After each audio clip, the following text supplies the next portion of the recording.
নামাজের জন্য আপনার আল্লাহর কাছে কান্নাকাটি করেন, আল্লাহ মাফ করে দিবেন। কিন্তু আরেকজনের হক নষ্ট করলে এটা আমরা মাফ করা ছাড়া আল্লাহ মাফ করবেন না। আখিরাতে আপনি কি দিবেন? আখিরাতে দেওয়া যাবে কিছু? আমল ছাড়া কিছু দিতে পারবেন না, আমল ছাড়া কিছু দিতে পারবেন না।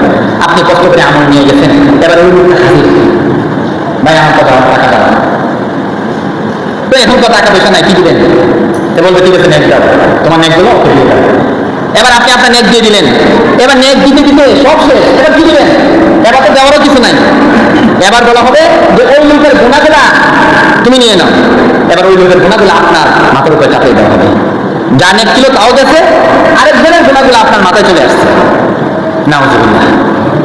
তাহলে সম্মানিত হাজিরিন, বলছিলাম যে আপনার কামাই, আপনার উপার্জন, এগুলো যেন 100% সঠিক যেন হয়।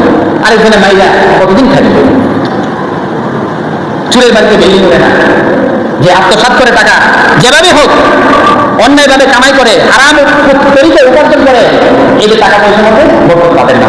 মনে হবে যে অনেক কিছু করছে, হ্যাঁ জমি কিনছে, বিল্ডিং করছে, এই করছে, সেই করছে। দেখবেন আপনার উনি জীবদ্দ বসায় বাঁচে থাকতে থাকতে এই সব শেষ। ঘর একটা রয়েছে বিল্ডিং, এই ঘরের ভিতরে শান্তি বলতে কিচ্ছু নাই, শান্তি বলতে কিছুই নাই। ঘরেরটা করে রাখি খাবো নাকি? ঘরের ভিতরে সোফা আছে, এসি আছে, হ্যাঁ ফ্রিজ আছে, এরপরে ওভেন আছে, ওয়াশিং মেশিন আছে, সব আছে।